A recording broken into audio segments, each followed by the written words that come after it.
What's up, ladies and gentlemen, Manny here, welcome back to the channel. It is time to continue the conditioning series. I haven't posted a video about this subject for a longer time now, but I'd really like to finish up the playlist soon, so we're gonna get back into it in this episode, and I think one more time later on to wrap things up and have some final conclusions. Anyway, today's background footage stems from a nice outdoor rope climbing day we had in a pretty cool area in Styria in the so-called Grazer Bergland. Pretty exposed spot with a nice view, and I messed up a couple of on-sites, so yeah, a wonderful day basically. I have a bit of a problem with today's episode because I want to talk about something I have very little experience with. So far we only talked about things that I either tried myself or do myself on a regular basis to condition my body for hard climbing days, project sending days and all that good stuff to get the most out of my current fitness, or at least about stuff people I know personally tried and shared their experiences with me, so I kind of get the idea why that could or could not be beneficial for them or me seeing their results. So the subject of today is yet again special substance C's, baby please, but this time we're not gonna talk about alcohol, coffee or THC, which are the more commonly used substances amongst the normal climbing population, at least after my experience. In this episode I want to get into these substances that you rarely hear anyone talk about in the climbing scene, those in the category of supplements, and yet again I want to get into those which have at least some level of publicity and relevance, which seem to be these so-called workout boosters, creatine and also anabolic steroids, the good old vitamin S. I say some level of publicity because I actually get asked about these things quite a lot, so I suppose this topic is at least of some interest for lots of people. The problem is, as I said, I never tried any of these, and I also don't know anybody personally who did them. At least they didn't tell me, so that's gonna be a little bit of a speculative work here. So let's start with the workout boosters. This is going to be a rather short chapter, since that stuff has pretty much exactly the same effect as caffeine, and in fact lots of that stuff simply contains a lot of caffeine. So in my opinion, instead of wasting a bunch of money onto something that you not know what else they might have mixed into the concoction to begin with, why not simply make yourself a cup of coffee instead, which is something I also do not necessarily recommend either, because even regular coffee is mostly trash for your body, but it might be better than a synthetically produced mixture, which is on top of that very badly regulated, tested and researched, and very obviously just another way to make some quick and easy cash in modern times. So on to the second one, creatine. Creatine. Let's take a look at how it works biomechanically. Creatine phosphate is the first regenerator of ATP, adenosine triphosphate, the so-called energy currency of the cell. We've talked about that one before. So how does that work? Well, essentially when one phosphate group breaks off the molecule, resulting in ADP, adenosine diphosphate, and one free phosphate, energy is freed. Energy which can be used, for example, for muscle contractions, but also for other processes like upholding ion gradients above membranes and cell growth and so on and so forth. So now the body has a problem: how to regenerate ATP out of the fragments ADP and phosphate. There's a couple of options here. Of course, we have several metabolic pathways which essentially burn other energy containing molecules like carbohydrates and fats, for example, but they all take quite some time, especially when burned aerobically, which means in the presence of oxygen. The quickest of all ATP regenerations is simply to throw the phosphate from creatine phosphate onto ADP, regenerating ATP anaerobically, which essentially means without the need of oxygen, allowing the body to somewhat sustain really intense efforts for a bit of a longer time than the sheer ATP storage would allow. Although even the creatine phosphate storages are depleted very quickly in a matter of seconds.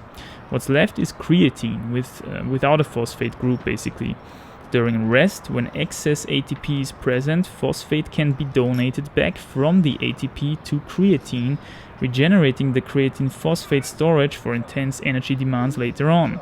Creatine itself is created in the liver, from where it is released into the bloodstream to travel mainly to muscle and nerve cells, because these are the demanders of quick energy in the body basically, where it gets charged up, so to say, to creatine phosphate.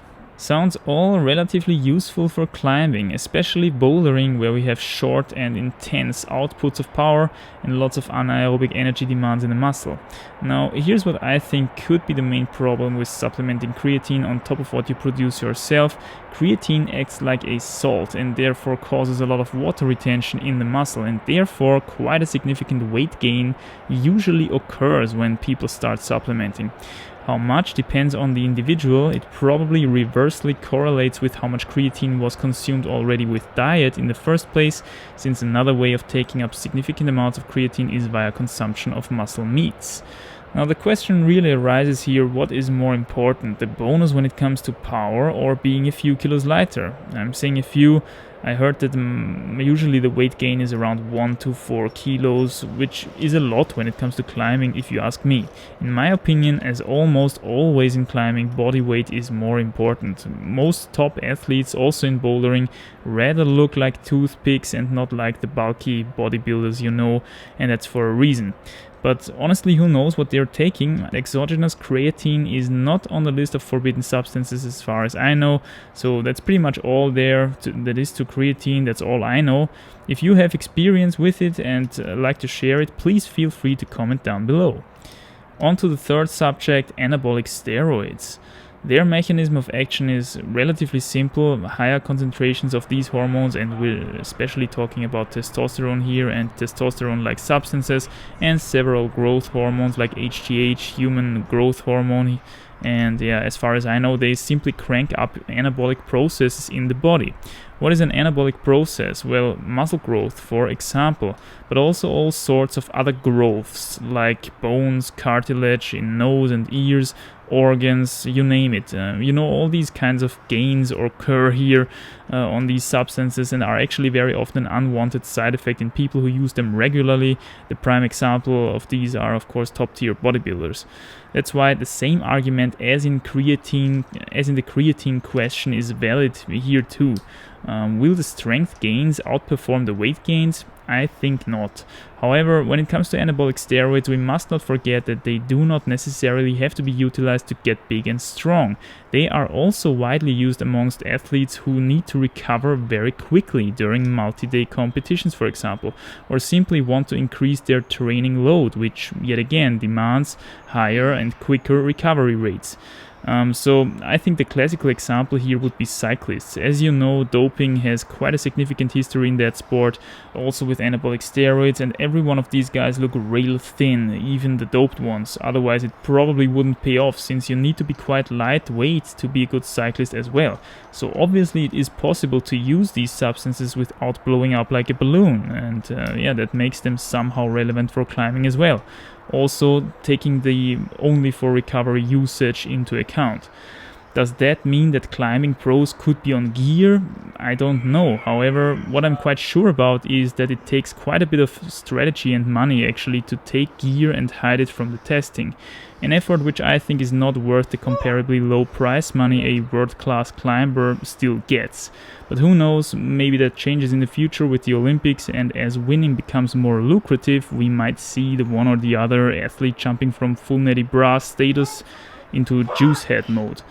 You have experience with that stuff? Let me know down below, please. And that's pretty much all I have for you in this episode. A bit of speculative one due to the lack of experience, but I didn't want to exclude this group of special substances from the series because I'm quite sure they have an impact on climbing performance, may it be a good or a bad one. That being said, stay strong, keep it clean, and I'll see you guys soon in the next one. Bye.